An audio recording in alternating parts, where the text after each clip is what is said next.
ഗിരിഗോ ആപ്പിൻ്റെ പിന്നിലെ ചരിത്രം നമ്മൾ അറിയുന്നതിന് പിന്നാലെ വീണ്ടും സ്കൂളിലെ ആ സങ്കീർണ സാഹചര്യത്തേക്ക് തിരിച്ചെത്തുകയാണ്. ബാങ്ക്ബോൾ തൻ്റെ കണ്ണിലേറ്റ പരിക്കിലൂടെ ആ ദുരാത്മാവിനെ നേരിൽ കാണുമ്പോൾ ഇന്നേരം ജിമ്മിൽ വെച്ച് പ്രേതബാധയേറ്റ നാരി ഹാജൂണിനെയും സേയെയും ഉപദ്രവിക്കാൻ പുറകെ ഓടുന്നതോടെയാണ് ഈ എപ്പിസോഡ് ആരംഭിക്കുന്നത്. അതേസമയം അവരെ സഹായിക്കാനായി ബാങ്ക്ബോളും ജീവണവും പരമാവധി ശ്രമിക്കുന്നുണ്ട്. നാരി ഒരു ഇരുമ്പ് വടി കൊണ്ട് സേയെ ശക്തമായി ആക്രമിക്കാനാകുന്ന കറക്റ്റ് സമയത്താണ് ഇവരവിടേക്ക് എത്തുന്നത്. എന്നാൽ ഹാജൂൺ സ്വന്തം ശരീരം കവചമാക്കി സേയെ തടഞ്ഞു രക്ഷിക്കുകയും അതിൻ്റെ ഫലമായി അവൻ്റെ കൈ മുറിയുകയും ചെയ്യുന്നു. നാരിയോട് സംസാരിച്ച് കാര്യങ്ങൾ ബോധ്യപ്പെടുത്താൻ സേയ ശ്രമിക്കുന്നുണ്ടെങ്കിലും അവൾക്കത് മനസ്സിലാകുന്നില്ല. പൂർണ്ണമായും ആത്മാവിൻ്റെ നിയന്ത്രണത്തിലായ നാരി വീണ്ടും അടുത്ത ആക്രമണത്തിന് മുതിരുകയാണ്. ഈ സമയം അവളെ ബാധിച്ചിരിക്കുന്ന ദുഷ്ടാത്മാവിനെ ബാങ്ക്ബോളിൻ്റെ കണ്ണിലൂടെ കാണുകയും തൻ്റെ കത്തി ഉപയോഗിച്ച് നേരിടുകയും ചെയ്യുന്നു. ആ കുത്ത് നാരിക്ക് നേരെ വരുന്നതും അവൾ താഴത്തെ നിലയിലേക്ക് തെറിച്ചു വീഴുകയാണ്. ഈ തക്കത്തിന് ജിയോൺവു സേയുടെ അടുത്തേക്ക് എത്തി അവളുടെ സുരക്ഷിതത്വം ഉറപ്പുവരുത്തുകയും അവിടുന്ന് രക്ഷപ്പെടാൻ ആവശ്യപ്പെടുകയും ചെയ്യുന്നു. എന്നാൽ താഴെ പോയ നാരിയെ കണ്ടെത്താൻ കഴിയാതെ തിരിച്ചു വന്ന ബാങ്ക്ബോളും ഹാജൂണും അവരുടെ സംസാരം തടസ്സപ്പെടുത്തുകയാണ്. നാരി അവിടെയെങ്കിലും കാണാത്തത് കൊണ്ട് പരിക്കേറ്റ ബാങ്ക്ബോളിനും ഹാജൂണിനും ചികിത്സ നൽകാനായി ആദ്യം ഹോസ്പിറ്റലിലേക്ക് പോകാൻ അവർ തീരുമാനിക്കുന്നെങ്കിലും നിലവിൽ അവിടെ നിന്ന് ചാടി വന്ന സേയ്ക്കും ജിയോൺവുവിനും അങ്ങോട്ടേക്ക് വീണ്ടും പോകുന്നത് പന്തിയല്ലെന്ന് കണ്ട് അവരവിടെ എത്തി കാറിൽ തന്നെ ഇരിക്കുന്നു. ഹോസ്പിറ്റലിൽ വെച്ച് തൻ്റെ കണ്ണിനേറ്റ ആ പരിക്ക് കാരണം തനിക്കിപ്പോൾ ആത്മാക്കളെ കാണാൻ കഴിയുന്നുണ്ടെന്ന നിഗൂഢ രഹസ്യം ബാങ്ക്ബോൾ ഹാജൂണിനോട് പറയുന്നു. തനിക്കിപ്പോൾ ആത്മാക്കളെ കാണാമെങ്കിൽ ഒപ്പം പുറത്തേക്കിറങ്ങാൻ കഴിയുമെങ്കിൽ അപ്പോൾ ഹെയ്റ്റ്സലിനെയും പുറത്തേക്ക് കൊണ്ടുവരാൻ ഒരു വഴിയുണ്ടെന്നും അത് കണ്ടെത്താൻ തനിക്ക് കഴിഞ്ഞേക്കുമെന്നും അവൻ വ്യക്തമാക്കുന്നു. ഇത് കേട്ട വല്ലാതെ വികാരതീരനായ ഹാജൂൺ ആ സന്തോഷത്തിൽ ബാങ്ക്ബോളിനെ എടുത്തു ചാടി അളിയ എന്ന് വിളിക്കാൻ തുടങ്ങുന്നു. അങ്ങനെ ചികിത്സയ്ക്ക് ശേഷം അവർ സേയുടെയും ജീവണുവിൻ്റെ അടുത്തേക്ക് തിരിച്ചെത്തുകയും പെൺഡ്രൈവിൽ നിന്ന് ഗിരിഗോ ആപ്പിൻ്റെ വീഡിയോസ് കാണാൻ തുടങ്ങുന്നു. എല്ലാത്തിനെയും തുടക്കം ശാപത്തിൻ്റെ ആദ്യ വീഡിയോ ഹെയറിങ്ങിൻ്റെ ആ ബ്രൂട്ടൽ വീഡിയോ കാണുകയും ആ വീഡിയോയുടെ മെറ്റാഡേറ്റ പരിശോധിച്ചുകൊണ്ട് അതെവിടെയാണ് റെക്കോർഡ് ചെയ്യുന്നതെന്ന് അവർ ട്രാക്ക് ചെയ്യുന്നു. അവർക്ക് ലൊക്കേഷൻ കൃത്യമായി ലഭിക്കുകയും ബാങ്ക്ബോൾ വണ്ടി ഓടിച്ച് അവരെല്ലാവരും കൂടി അങ്ങോട്ടേക്ക് തിരിച്ചങ്ങനെ പോകുന്ന വഴിക്ക് അവർ ഹെയ്റ്റ്സലിനെ ഫോണിൽ വിളിക്കുകയാണ്. വളരെ സൂക്ഷിക്കണമെന്ന് അവളവരെ ഓർമ്മിപ്പിക്കുന്നത് കൂടാതെ വെള്ള പട്ടുനൂൽ കൊണ്ടുള്ള ചരട് കയ്യിലുള്ളിടത്തോളം കാലം സേയ്ക്കൊന്നും സംഭവിക്കില്ലെന്നും എല്ലാം ശരിയാകാമെന്നും അവൾ ഉറപ്പ് നൽകുന്നു. മുന്നേ കോൺസിവോണും ദോഹയിറങ്ങി നിൽപ്പുള്ള ആ ഫോട്ടോയുടെ പിന്നിലെ ജനാലയിലുള്ള ഡിസൈൻ ഒരു മഴവില്ലിൻ്റേത്. അതാണ് അവർക്ക് മേഹം എവിടെയാണെന്ന് സ്പോട്ട് ചെയ്യാനുള്ള ക്ലൂ. അങ്ങനെ ആ ഏരിയയിലേക്ക് പോകുമ്പോൾ സിവോണിനെ കുറിച്ച് തനിക്ക് മെഡിക്കൽ റൂമിൽ നിന്ന് കിട്ടിയ നഴ്സിൻ്റെ റിപ്പോർട്ട് ജിയോൺവു മറ്റുള്ളവരെ കാണിക്കുന്നുണ്ട്. മറുഭാഗത്ത് ദുഷ്ടാത്മാവിൻ്റെ പൂർണ്ണ നിയന്ത്രണത്തിലുള്ള നാരി ഹെയ്റങ്ങിൻ്റെയും സിവോണിൻ്റെയും പഴയ ഒളിത്താവളത്തിലേക്ക് എത്തിച്ചേരുകയാണ് ആ വെയർ ഹൗസിലേക്ക്. എന്നാൽ നമ്മുടെ സംഘത്തിന് കാര്യങ്ങൾ അത്ര എളുപ്പമായിരുന്നില്ല. അവരെ തടയാൻ ആ ദുഷ്ടാത്മാവ് ശ്രമിച്ചുകൊണ്ടിരുന്നതിനാൽ കാറിലെ GPS ആപ്പ് തകരാറിലായി. ഒടുവിൽ ആ ദുഷ്ടാത്മാവിൻ്റെ ശക്തിയാൽ താലെ ഓടി വന്നൊരു ട്രക്ക് പാഞ്ഞു വന്ന് ഇടിച്ച് അവരൊരു വലിയ അപകടത്തിൽപ്പെടാൻ പോകുന്ന അവസ്ഥ വരെ ഉണ്ടാകുന്നു. വണ്ടിക്കുള്ളിലെ ദുരാത്മാവിനെ നോക്കാനായി ബാങ്ക്ബോൾ കാറിൽ നിന്ന് പുറത്തിറങ്ങി നോക്കേ ഡ്രൈവിംഗ് സീറ്റ് ശൂന്യം. ഈ ഒരു സമയത്ത് ഇലക്ട്രിക് പോസ്റ്റിലെ ഒരു ഇരുമ്പ് കഷ്ണം ശക്തമായി കുലുങ്ങുന്നവൻ ശ്രദ്ധിച്ചു. അന്നേരം കാറിലേക്ക് പാഞ്ഞ് പൊത്തു കയറി. ആർക്കും ഒന്നും സംഭവിച്ചില്ലെങ്കിലും ബാങ്ക്ബോളിൽ ഹെയ്റ്റ്സൽ പറഞ്ഞൊരു കാര്യം ഓർമ്മ വന്നു. അതർ വേൾഡുമായി ബന്ധമുള്ള സേയ്ക്കാണ് ആ മേഘം കണ്ടെത്താൻ കഴിയുന്നത്. അതുകൊണ്ട് അവളെ വകവരുത്താനാണ് ദുഷ്ടശക്തി ശ്രമിക്കുന്നത് മനസ്സിലാക്കി നിൽക്കെ പോസ്റ്റിൽ നിന്നൊരു നീളൻ കമ്പി വീണ്ടും കുലുങ്ങി തെറിക്കുന്നത് കണ്ടു. കൃത്യം ആ സമയത്ത് സേയ കാറിൽ നിന്ന് പുറത്തിറങ്ങാൻ തുടങ്ങുകയായിരുന്നു. എന്താണ് സംഭവിക്കാൻ പോകുന്നതെന്ന് മനസ്സിലാക്കിയ ബാങ്ക്ബോൾ സേയ രക്ഷിക്കാൻ ചാടി വീഴുന്നതും ആ ഇരുമ്പ് കമ്പി അവൻ്റെ ശരീരത്തിൽ തുളച്ചു കയറി കാറിൻ്റെ ഡോറിലേക്ക് തറഞ്ഞു നിൽക്കുന്നു. ബാങ്ക്ബോളെ രക്ഷിക്കാൻ ശ്രമിക്കുന്നതിനിടയിൽ അവൻ്റെ എന്നേക്കുമായി നഷ്ടപ്പെടുമോ എന്ന ഭയം ഹാജൂണിനെ വല്ലാതെ പിടികൂടുന്നുണ്ടായിരുന്നു. എന്നാൽ ഇതിനെല്ലാം വിപരീതമായി സേയുടെ ജീവൻ രക്ഷിക്കാൻ കഴിഞ്ഞതിലും ഹാജൂണുമായി കൂടുതൽ അടുക്കാൻ പറ്റിയതിലും ബാങ്ക്ബോൾ ആശ്വസിക്കുകയാണ് ചെയ്യുന്നത്. അതേസമയം തൻ്റെ പുറകിൽ ഒരു പാത്രം തകരുന്ന വഴി എന്തോ വലിയ അപകടം നടന്നിട്ടുണ്ടെന്നത് ഈ ഒരു സമയത്ത് തന്നെ ഹെയ്റ്റ്സലിനും മനസ്സിലാവുകയാണ്. മഴവിൽ ജനലുകളുള്ള ആ വീട് എത്രയും പെട്ടെന്ന് കണ്ടുപിടിക്കാൻ ബാങ്ക്ബോൾ സേയോടും ജിയോണോയോടും ആവശ്യപ്പെടുന്നു. അവരെ സഹായിക്കാനായി തൻ്റെ കത്തിയും കോമ്പസും അവനവർക്ക് നൽകുമ്പോൾ ആംബുലൻസ് വരുന്നവരെ ഹാജൂൺ ബാങ്ക്ബോളിലൊപ്പം അവിടെ തന്നെ നിന്നു. ഹോസ്പിറ്റലിൽ എത്തി നിൽക്കെ ഇക്കാര്യം അറിയിച്ച് ഹാജൂൺ ഹാറ്റ്സലിനെ വിളിച്ച് കരയുന്നെങ്കിലും ബാങ്ക്ബോൾ ഒന്നും സംഭവിക്കില്ലെന്ന് അവൾ പ്രതീക്ഷ കൊടുക്കുന്നു. കുറേ നേരം തിരിഞ്ഞതിനു ശേഷം ജിയോണുവും സേയും രണ്ടു വഴിക്ക് പിരിയുന്നു. സേയാണ് ആദ്യം ആ വെയർ ഹൗസ് കണ്ടെത്തുന്നത്.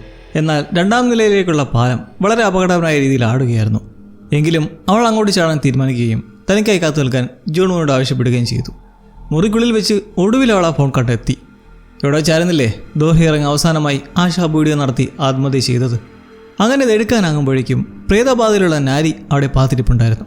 അവൾ ഓടി വന്ന് സേയെ ബ്ലേഡ് വെച്ച് ഇറക്കാൻ ശ്രമിച്ചു. ആ കത്തിക്കുത്ത് പോരാട്ടം കണ്ട് ടെൻഷൻ അടിക്കുന്നതോടെ ജിയോൺവു സകല ധൈര്യം സംഭരിച്ച് ചാടിക്കടന്ന് അകത്തേക്ക് വന്ന് അവളെ തടഞ്ഞു. എന്നാൽ നിർഭാഗ്യവശാൽ നാരിയിൽ ദുഷ്ടാത്മാവ് വളരെ ശക്തമായി ബാധിച്ചിരുന്നതിനാൽ ജിയോൺവുവിന് ബാങ്ക്ബോളിൻ്റെ കത്തി ഉപയോഗിച്ച് അവളെ കുത്തേണ്ടി വരുന്നു. കുത്തേറ്റ നാരി തൻ്റെ കത്തി താഴെയിട്ട് ഭിത്തിയിലേക്ക് ചാരി പിന്നോട്ടിഴിഞ്ഞ് നീങ്ങുമ്പോൾ ആ ഒരു തെരുപ്പിൽ മറ്റു രണ്ടുപേരും ചോര വാർന്നൊഴുകുന്ന അവളെ ഞെട്ടിപറിച്ച് നോക്കി നിൽക്കുകയാണ്. ഒടുക്കം സേ ഫോൺ കൈക്കലാക്കുകയും തങ്ങളോടൊപ്പം വരാൻ നാരിയോട് കെഞ്ചുകയും ചെയ്യുന്നു. കുത്തുകൊണ്ടതോടെ കരഞ്ഞ ആവശ്യമായിരിക്കുന്നത് കണ്ട് അവളുടെ പ്രേതബാധ ഒഴിഞ്ഞുപോയെന്ന് തെറ്റായ ധാരണയിലാണ് അവൾ നാരിയോടായി ഇതിന് പരിഹാരം കണ്ടെത്താമെന്നും അതിനുള്ള വഴി ഹെയ്റ്റ്സിലാണെന്ന് പറഞ്ഞ് സംസാരിക്കുന്നത്. സേയ അവളുടെ അടുത്തേക്ക് ചെല്ലുമ്പോൾ നാരി പൊടുന്നനെ ആ പട്ടുനൂൽ ചരട് അടുത്ത് മാറ്റുകയാണ്. ഇതോടെ സേയ നിലത്ത് വീണ് അപസ്മാരം വന്നതുപോലെ നുരയും പതയും വരാൻ തുടങ്ങുന്നു. ഒപ്പം അവളുടെ കയ്യിലിരുന്ന ഫോൺ ചുവപ്പ് നിറമായി മാറുന്നതോടെ ജിയോൺവു എന്ത് ചെയ്യണമെന്നറിയാതെ പരിഭ്രാന്തനാകുമ്പോൾ നാരി ക്രൂരമായി പൊട്ടിച്ചിരിക്കുകയാണ്. സേയയുടെ ചരട് പൊട്ടിയ അതേസമയം തന്നെ ഹെയ്റ്റ്സലിന്റെ ചരടും പൊട്ടിയതും അവിടെ ഈ ഒരു വലിയ പാഠത്തിൽ സൂചന ഉണ്ടാക്കുന്നു. സേയോടുള്ള നാരിയുടെ മനസ്സിലെ ദേഷ്യവും വിദ്വേഷവുമാണ് ആ ദുഷ്ടാത്മാവ് ഇവിടെ മുതലെടുക്കുന്നത്. അവരാണ് നാരിയെ ഉപദ്രവിച്ചതെന്ന് വിശ്വസിപ്പിച്ച് അവൾ സേയും ജിയോൺവുവിനെയും പറ്റിക്കുകയാണ് ചെയ്തത്. നാരി എത്രത്തോളം അപകടകാരിയാണെന്ന് മനസ്സിലാക്കാൻ സേ ഇപ്പോഴും തയ്യാറാകുന്നില്ല. അവളുടെ അമിതമായ നിഷ്കളങ്കത ഇപ്പോൾ എല്ലാ കാര്യങ്ങളും അപകടത്തിലാക്കിയിരിക്കുകയാണ്. സേയ്ക്ക് എന്തെങ്കിലും സംഭവിച്ചാൽ നാരിയെ കൊന്നുകളയുമെന്ന് ജിയോൺവു ഭീഷണിപ്പെടുത്തുന്ന ആ ഒരു ടൈമിൽ അവൾ അപ്രതീക്ഷിതമാവുന്നതും ഫോൺ റിംഗ് ചെയ്യാൻ തുടങ്ങുന്നു. അതിൽ ഹെയ്റ്റ്സൽ ജിയോൺവുവിനോടായി സേ അവളുടെ അടുത്തേക്ക് കൊണ്ടുവരാൻ ആവശ്യപ്പെടുകയാണ്, അവർക്ക് മുന്നിൽ സമയം ഒട്ടും ബാക്കിയില്ലെന്ന് പറഞ്ഞിട്ട്. എന്നാൽ ആവശ്യത്തിലുള്ള സേയ ആ കോൾ അവഗണിക്കാൻ ജിയോൺവുയോട് കെഞ്ചുന്നു. അത് യഥാർത്ഥ ഹെയ്റ്റ്സൽ അല്ലെന്നും ദുരാത്മാവിൻ്റെ കളിപ്പീരാണെന്നും പറയുന്ന കേട്ട് ആരെയാണ് വിശ്വസിക്കേണ്ടത് എന്നറിയാൻ ജിയോൺവു ആകെ ആശയക്കുഴപ്പത്തിലാവുകയാണ്. സേയ്ക്ക് വീണ്ടും അവസ്മാരമുണ്ടായി വിറയ്ക്കാൻ തുടങ്ങുന്നതും പെട്ടെന്നെല്ലാം ബ്ലാങ്ക്. പിന്നെ നമ്മൾ കാണുന്നത് അവരുടെ സ്കൂളാണ്. എന്താ സംഭവിച്ചിരിക്കുന്നത്? സേ ഞെട്ടിക്കൊണ്ടിരുന്നത് തൻ്റെ കൂട്ടുകാരുടെ ഇടയിൽ. ആ ശാപത്തിൻ്റെ കഥയൊക്കെ കഴിഞ്ഞുവെന്നും ഹെയ്റ്റ്സൽ തങ്ങളെല്ലാം രക്ഷിച്ചുവെന്നും അവരവളെ പറഞ്ഞ് സമാധാനിപ്പിക്കുന്നു. നാരി ദുഷ്ടശക്തിയുടെ നിയന്ത്രണത്തിലായിരുന്നെങ്കിലും ചെയ്തതിനൊക്കെ മാപ്പ് ചോദിക്കുകയാണ്. ജിയോൺവു ആകട്ടെ നല്ല സ്നേഹത്തോടെ അവളെ ആശ്വസിപ്പിക്കാൻ ശ്രമിക്കുമ്പോൾ അവരുടെ ഫോണുകളിലൊന്നും ഇപ്പോൾ ആ ഗിരിവ് ആപ്പ് ഇല്ല. എല്ലാം കഴിഞ്ഞു. അന്ന് ആ വെയർ ഹൗസിൽ നിന്നും നേരെ ഹെയ്റ്റ്സലിൻ്റെ അടുത്തേക്ക് എത്തിച്ച് ശാപം പൂർണ്ണമായി ഇല്ലാതാക്കിയെന്ന് പറഞ്ഞങ്ങനെ ആശ്വസിച്ചുകൊണ്ട് തനിക്ക് വെറുതെ ഒരു പാനിക് അറ്റാക്ക് ഉണ്ടായതാണെന്ന് കരുതി സേ കുറച്ച് നേരത്തേക്ക് അവരെ വിശ്വസിക്കുന്നു. പക്ഷേ പെട്ടെന്നാണ് സ്കൂളിൻ്റെ കെട്ടിട നിർമ്മാണത്തിൽ എന്തോ പന്തികേട്. അവൾ ജനൽ തുറന്നു നോക്കുമ്പോഴോ കാണുന്നത് തന്നെ. ക്ലാസ്സിലേക്ക് നോക്കിയാൽ എല്ലാം ശൂന്യം. പെട്ടെന്ന് അവളുടെ കയ്യിൽ ആ ഫോൺ പ്രത്യക്ഷപ്പെടുകയും അവൾ അപ്പാടെ ഇരുണ്ടൊരു അറ്റ്മോസ്ഫിയറിലേക്ക് എത്തുകയും ചെയ്യുന്നു. ഇതെല്ലാം നടക്കുന്നത് മറ്റേ ആ ഒരു ലോകത്താണ്. അവളും ഹെയ്റ്റ്സലും മുമ്പ് പോയിട്ടുള്ള അതേ ശപിക്കപ്പെട്ട ലോകം തന്നെയാണിത്. ഇത്തവണ അവിടെ നാരിയുമുണ്ട്. അവളുടെ മേൽ ദുരാത്മാവിൻ്റെ ബാധയാണ്. സേയ കാര്യങ്ങളെല്ലാം അവസാനിപ്പിക്കാൻ നോക്കുമ്പോൾ തടയാനാണ് അവൾ ശ്രമിക്കുന്നത്. യഥാർത്ഥ ജീവിത ലോകത്ത് ജിയോൺവു ആ വെയർ ഹൗസിലിരുന്ന് ആരാണ് തന്നോട് സത്യം പറയുന്നത് എന്ന് തിരിച്ചറിയാൻ ബാങ്കുകളുടെ കോമ്പസ് ഉപയോഗിക്കുന്നു. ഫോണിലും സേയിലും മാറി മാറി വെച്ച് നോക്കുമ്പോൾ സേയുടെ നേർക്ക് വയ്ക്കുമ്പോഴാണ് അത് നല്ല രീതിക്ക് കറങ്ങുന്നത്. അപ്പോൾ അവളിലാണിപ്പോൾ പ്രേതബാധ എന്ന് കണ്ട് അവൻ വേഗം ഒരു ടാക്സി വിളിച്ച് സേ എങ്ങനെയെങ്കിലും ഹെയ്റ്റ്സലിൻ്റെ അടുത്തേക്ക് എത്തിക്കാൻ പരമാവധി ശ്രമിക്കുന്നുണ്ട്. തീർച്ചയായും ആ ദുഷ്ടശക്തി അവൻ്റെ ജീവനെടുക്കുമെന്ന് പലതവണ ഭീഷണിപ്പെടുത്തിക്കൊണ്ട് അവനെ തടയാനും നോക്കുന്നുണ്ട് ഇതിനിടയ്ക്കല്ല. അങ്ങനെ മരം വീണ് കിടക്കുന്ന പോലും അവിടെ നിന്ന് നടക്കാൻ തുടങ്ങുമ്പോൾ ഇതിനു മുമ്പ് അവൻ ഒരിക്കലും ഹെയ്റ്റ്സലിൻ്റെ വീട്ടിൽ പോയിട്ടില്ലാത്തതുകൊണ്ട് കാര്യങ്ങൾ കൂടുതൽ വഷളാവുകയാണ്. അവൻ കാട്ടിൽ വെച്ച് തന്നെ പലതവണ വഴിതെറ്റി പോകുന്നുണ്ട്. മറുവശത്ത് ഹെയ്റ്റ്സൽ ഒരു ഹീലിയം പേപ്പർ ലൈറ്റ്സ് കത്തിച്ച് അവനെ സ്ഥലം എവിടെയാണെന്ന് അറിയിക്കാൻ നടത്തുന്ന പല ശ്രമങ്ങളും പരാജയപ്പെടുകയാണ്. ഒടുവിൽ എങ്ങനെയൊക്കെയോ അവർ അതൊന്ന് കത്തിച്ചെടുത്ത് ഉയർത്തി വിടുന്നു. ഇതുവഴി ജിയോൺവുവിന് അവളുടെ വീട് എവിടെയാണെന്ന് കൃത്യമായി കണ്ടെത്താൻ സഹായമാകുന്നു. അവനവിടെ എത്തിച്ചേർന്ന ഉടൻ മെയ്ഹാങ്ങിനെ നശിപ്പിക്കാനുള്ള ആചാരം ആരംഭിക്കുകയാണ്. സേയെ പീഠത്തിൽ കിടത്തിയ ശേഷം ആ ഫോൺ കയ്യിൽ നിന്നും വേർപെടുത്തിയിട്ട് അത് പൊട്ടിച്ചിട്ടും അവളുടെ വിറയിൽ മാറുന്നില്ല. തങ്ങൾക്ക് തെറ്റുപറ്റിയതാണെന്ന് അവർക്ക് മനസ്സിലാവുന്നു.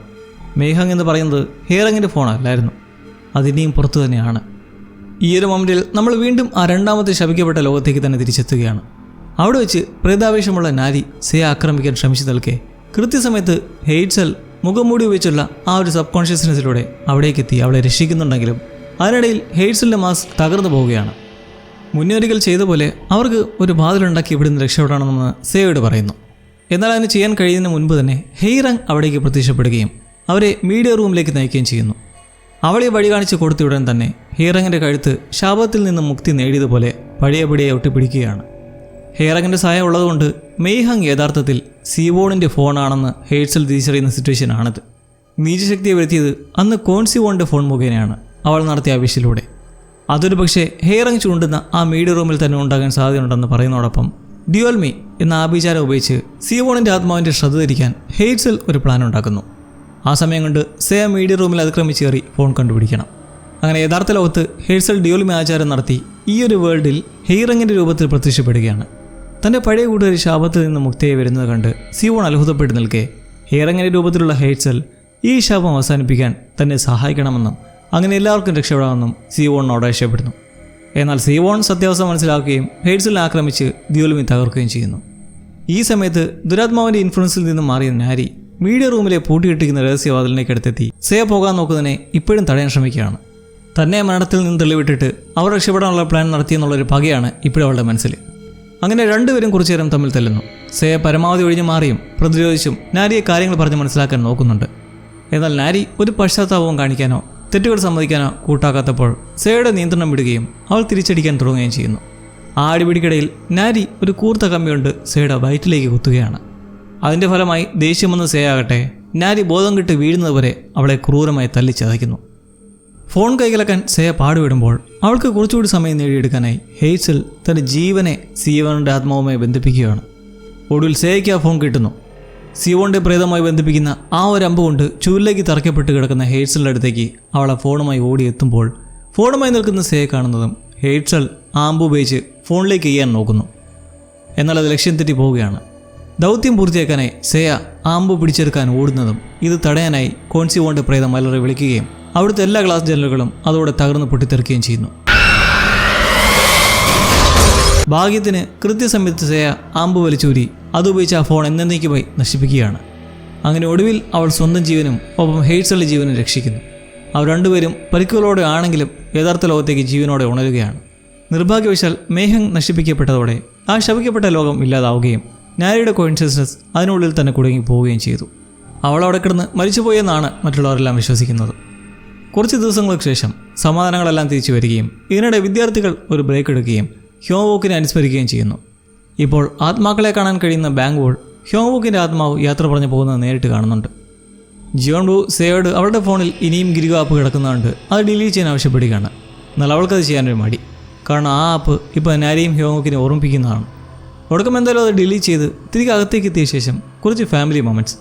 ബാങ്ക്വോൾ സീരിയസായി കിടന്ന സമയത്ത് അളിയനെ രക്ഷിക്കാൻ വേണ്ടി പൊട്ടിക്കഴിഞ്ഞ ഹാജൂളിനെ കുറിച്ച് പറഞ്ഞ് കളിയാക്കിയ ശേഷം ഹെയ്സലിനെ ഈ ഒരു നിയന്ത്രണ ബന്ധനത്തിൽ നിന്ന് രക്ഷിച്ച് പുറത്തേക്ക് സഞ്ചരിക്കാനുള്ള സ്വാതന്ത്ര്യം ഉണ്ടാക്കാനുള്ള വഴി താൻ കണ്ടെത്തിയിട്ടുണ്ടെന്നും അവൻ വെളിപ്പെടുത്തുന്നു.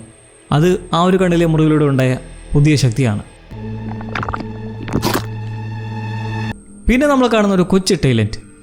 ഹ്യോങ്വുക്കിൻ്റെ ഡിസ്കോഡിലെ ഏക ഫ്രണ്ടായിരുന്ന സൂസാൻ സ്കൂളിൽ അതിക്രമിച്ച് കയറി നാരിയുടെ ഫോൺ കണ്ടുപിടിക്കുകയാണ്. അവനെ ഡിസ്കോഡിലൂടെ ആരോ പറഞ്ഞ് വിവരം വെച്ചിട്ടാണ് ആ ഫോൺ അവിടെ ഉണ്ടെന്ന് കണ്ടെത്തിയിരിക്കുന്നത്. ഹ്യോങ്വുക്ക് എന്തുകൊണ്ടാണ് മരിച്ചതെന്ന് കണ്ടെത്താമെന്ന പ്രതീക്ഷയിലാണ് ഇപ്പോൾ സൂസാൻ. അങ്ങനെ അവനെ ഇപ്പോൾ ഗൈഡ് ചെയ്തിരിക്കുന്ന ആ ഡിസ്കോഡ് അക്കൗണ്ട് സാന്നിധ്യത്തിൽ അവൻ ആ ഫോൺ തുറന്ന് അതിലെ ഗിരിഗോ ആപ്പ് ഓപ്പൺ ചെയ്യുകയാണ്. നാരിയുടെ ആത്മാവ് ഇപ്പോഴും മറ്റു ലോകത്ത് അലഞ്ഞു തിരിയുന്നുണ്ടാകുമോ? അവൾ തന്നെയാണോ ഡിസ്കോഡിൽ സൂസാനുമായി ചാറ്റ് ചെയ്ത അജ്ഞാത വ്യക്തി? കഥ പൂർണ്ണമായി അവസാനിപ്പിക്കാതെ ഒരു ക്ലിഫ് ഹാങ്ങറിലാണ് നിർത്തിയിരിക്കുന്നത്. ആപ്പ് നിയന്ത്രിച്ചിരുന്ന ആ ഒരു ഇരുണ്ട അവൾ നശിപ്പിച്ചെങ്കിലും ആപ്പ് ഇപ്പോഴും പ്രവർത്തിക്കുന്നുണ്ടെന്നാണ് ഇത് കാണിക്കുന്നത്. അതിനർത്ഥം മറ്റേതെങ്കിലും ഒരു ആത്മാവോ അല്ലെങ്കിൽ ഹോസ്റ്റോ ഇത് ഏറ്റെടുത്തിട്ടുണ്ടാകാം എന്നാണ്. എന്നാൽ ഇതിനൊരു പ്രതീകാത്മകമായ അർത്ഥം കൂടി ഉണ്ടാകാം. ആപ്പ് സ്വയം ഒരു തിന്മയല്ല എന്നീ ക്രിയേറ്റേഴ്സ് നമ്മളെ ഓർമ്മിപ്പിക്കാൻ ശ്രമിക്കുകയാണ്. മറിച്ച് മനുഷ്യരുടെ ഉള്ളിലെ അസൂയ, ദേഷ്യം, പക തുടങ്ങിയ ഇരുണ്ട വികാരങ്ങളാണ് യഥാർത്ഥ വിപത്ത്. അപ്പോൾ എന്തായാലും നല്ലൊരു ഹൊറർ കെയർ ഡ്രാമയായ ഇഫ് വിഷസ് കുഡ് കില്ലിന് ഇവിടെ താൽക്കാലിക അന്ത്യമാവുകയാണ്. അപ്പോൾ പുതിയ അഡാർ ഐറ്റവുമായി വീണ്ടും കാത്തിരുന്നു കാണാം.